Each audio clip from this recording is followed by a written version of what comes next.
চলে এসেছি আবার একটা ভিডিও নিয়ে তোমাদের সাথে। তো তোমরা কেমন আছো? আশা করছি তোমরাও ভালো আছো আর আমিও ভালো আছি। তো আজকে আমি সকাল সকাল রান্নাঘরে চলে এসেছি আর আমি রান্না করব ওল ডাঁটা।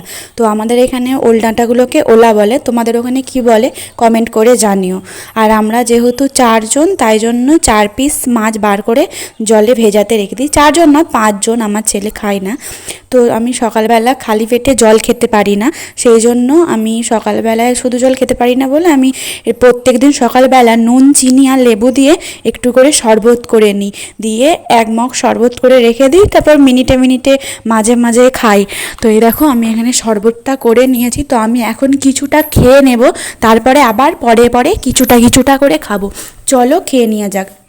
তো তোমাদের বললাম আমরা 4 জনা নয়, আমরা 5 জনা, কারণ আমার ছেলে মাছ খায় না। মাছ খায় না, এগুলো ছোট মাছ বলে কাঁটা লেগে যাবে বলে দিই না, যদি পেটির মাছ হয় তখন দিই। তো চলো, আমার শরবত খাওয়া হয়ে গেছে। তো আমার ছেলে ঘুম থেকে উঠে পড়বে বলে আমি তাড়াতাড়ি করে দুধটা বসিয়ে নিয়েছি, কারণ ও ঘুম থেকে উঠলেই ওর খিদে পাবে, সেই জন্য দুধটা আগে জাল দিয়ে নিই। সকালবেলা অনেক সকালে খেয়েছে, 5টা সাড়ে 5টার দিকে খেয়েছে, আবার এখন দুধটা খায় বলে বসে নিয়েছি। তো দুধটা হয়ে গেছে আর আমি এখানে তারপরেই ওলাগুলো সেদ্ধ করতে দিয়ে দিয়েছি। তো আমি এখানে নুন আর হলুদ দিয়ে সেদ্ধ করতে দিয়েছি।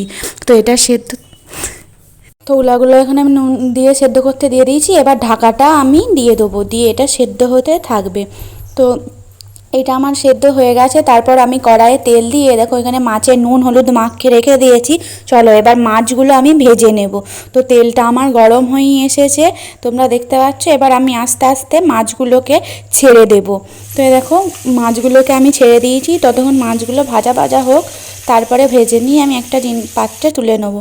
এই যে একটা জিনিসে তুলে নিয়েছি। তারপর একটুখানি তেল বেড়েছিল, তো আমি মাছ দিয়ে কচু দিয়ে আলু দিয়ে ঝোল করব, সেই জন্য এখানে কচু আর আলু কেটে রেখে দিয়েছি। এই দেখো তেলটা প্রচুর গরম হয়ে গেছে, ধোঁয়া উঠছে। তো আমি এই তেলেতেই কচু আর আলুগুলো ভেজে নেব। তো দিয়ে দিয়েছি, প্রচুর গরম হয়ে গেছে বলে গ্যাসটা একটু কমিয়ে রেখে দিলাম।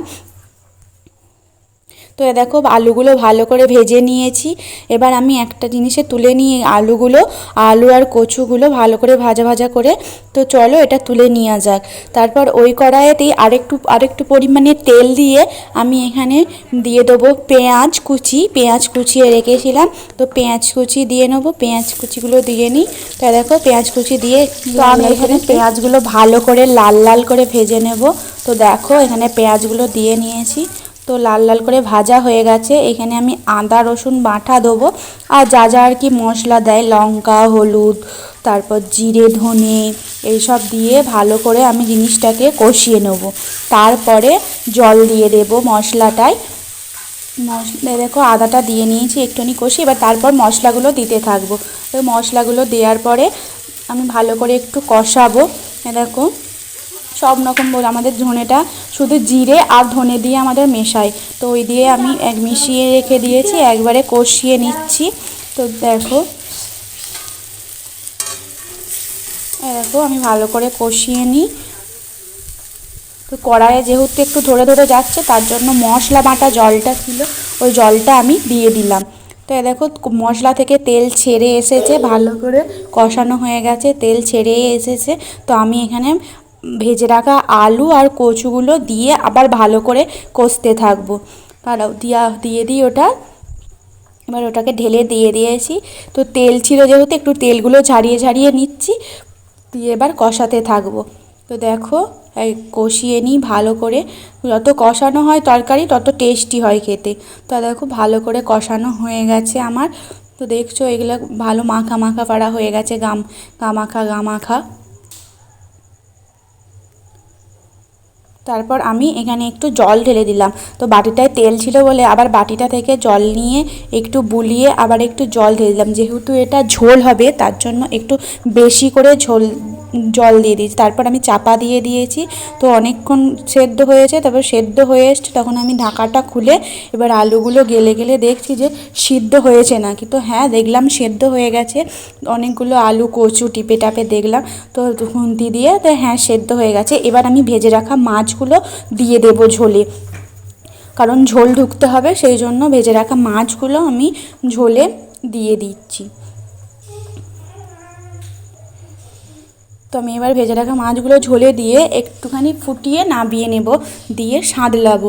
তো সবাই, আমরা তো বলি সাঁতলানো, অনেকজন অনেক কিছু বলে, তো আমরা সাঁতলানো বলি। তো আমি দেখো কড়াইটা ধুয়ে শুকনো করে নিয়েছি, এখানে তেল দিয়ে নিলাম। তেল দিয়ে আমি 5 ফোড়ন দেবো। তেলটা একটু গরম হয়ে আসতে দিয়েছি, তো তেলটা গরম হয়ে আছে, 5 ফোড়ন দিয়ে দিয়েছি আর একটা শুকনো লঙ্কা দেবো। তো অনেকজন দেয় তেজপাতা দেয়, আমাদের তেজপাতা ছিল না ঘরে, তাই আমি তো খুন্তি দিয়ে কেটে নিচ্ছি। তো আমি, কারণ আমার হাত দিয়ে কাটলে আমার ছেলেকে ধরতে হবে, কারণ আমি সেই জন্য হাত দিয়ে কাটিনি, কারণ ঝাল লাগবে ওর কিছুতে যদি মুখে চোখে হাত দিই, সেই জন্য। তো দেখো এখানে আমি ভালো করে এটাকে নেড়ে চেড়ে নিচ্ছি, দিয়ে ভালো মানে তেলটার পাঁচ ফোড়নটা লঙ্কাটা হয়ে এলে তারপরে আমি ঝোলটা ঢেলে দেবো। তো দেখো তেলটা 5 ফোড়নটা লঙ্কাটা হয়ে এসছে, এবার আমি ঝোলটা ঢেলে দেবো। তো ঝোলটা ঢেলে দিয়েছি, এবার একটু ফুটতে থাকবে, ফুটা হয়ে গেলে নাবিয়ে নেব। তো আমি নাবিয়ে নিয়েছি, আবার কড়াইটা ধুয়ে নিচ্ছি। তো বাইরে প্রচণ্ড বৃষ্টি হচ্ছে, দেখতেই পাচ্ছ কিরম মেঘলা করে এসেছে। তো আমি এবার রান্না করব মেন পয়েন্ট তো উলা মানে কচুর শাক। তো দেখো ওলাগুলো আমি সেদ্ধ করে একটা ফুটো গামলাতে জল ঝারিয়ে নিয়েছি। তো এটা মাংসর মতনই রান্না হবে, তাই অনেকটা পরিমাণে আমি তেল দিয়ে নিয়েছি। তো তেলটা গরম হয়ে এসেছে, তারপর দিয়ে দিয়েছি পেঁয়াজ কুচি। তো পেঁয়াজ কুচি দিয়ে দেওয়ার পর দিয়ে দিলাম এখানে আদা বাটা। তো আদা বাটা দিয়ে পেঁয়াজটা দিয়ে ভালো করে নাড়তে থাকবো, একটুখানি আদা আর রসুনটা যেন ভাজা ভাজা হয়। তারপর আমি একটা মানে যেটাই মশলা করেছিলাম, আমরা শিলেই মশলা করি, কারণ শিলের মশলা খেতে খুব সুন্দর লাগে, তাই শিল ধোয়া জলটা আমি রেখে দিয়েছিলাম, ওটাতে নুন, হলুদ, লঙ্কা, জিরে, ধনে সব দিয়েছি। ওটাকে আমি এবার ঢেলে দেবো, দিয়ে ওইটা দিয়ে আমি কষতে থাকবো। তো দেখো আবার যখন তেল ছেড়ে আসবে মশলায়, দেখতে পাবো তেল, তোমরাও দেখবে যে মশলায় যখন তেল ছেড়ে এসছে, তখন আমি ওলাগুলো দিয়েও আবার কষতে থাকবো। তো দেখো আর আমি কষছি, মশলাটা কষতে কষতে তেল ছেড়ে আসে মশলায়। তো দেখো আমার এখানে মশলায় তেল ছেড়ে এসছে, তোমরা দেখতেই পাচ্ছ সাইড দিয়ে। তো আমি এবার ওলাগুলো দিয়ে আবার কষতে থাকবো। তো চলো ওলাগুলো দেওয়া যাক। তো দেখো তো ওলাগুলো তো অনেকক্ষণ ধরে আমি ভেজাতে দিয়েছিলাম, তাই ফুটো গামলাটা থেকে ছাড়তেই চাচ্ছিল না, তার জন্য আমি আবার হাত দিয়ে করে দিয়েছি। তো দেখো দিয়ে দিয়েছি, এবার এইটা দিয়ে একটু কষতে থাকবো। তো দেখো ভালো করে কষে নিই। তো এইটা কুটকুট করবে, তার জন্য আমি একটুখানি লেবুর রস দিয়ে দিচ্ছি। প্রচণ্ড কাটতে গিয়ে কুটকুট করছো, তো তাই যদি খাওয়ার সময় কুটকুট করে, তার জন্য লেবুর রসটা আমি দিয়ে নিয়েছি। তো দেখো আমার লেবুর রস দেওয়া কমপ্লিট। এবার আমি এটাকে একটু নেড়ে চেড়ে মানে একটুখানি জল ঢেলে দেবো। তো আমি একটু নেড়ে নিই ভালো করে। তো কষিয়ে নিয়েছি, কারণ জল একটু না দিলে আবার একটু অসুবিধা হবে কুটকুট যদি করে। তো এটা প্রচুর খাওয়াবো, খেতে ভয়ও করে আবার খেতে ভালোও লাগে। আমার একটা খুব ফেভারিট জিনিস এটা, ওলা ঝাল।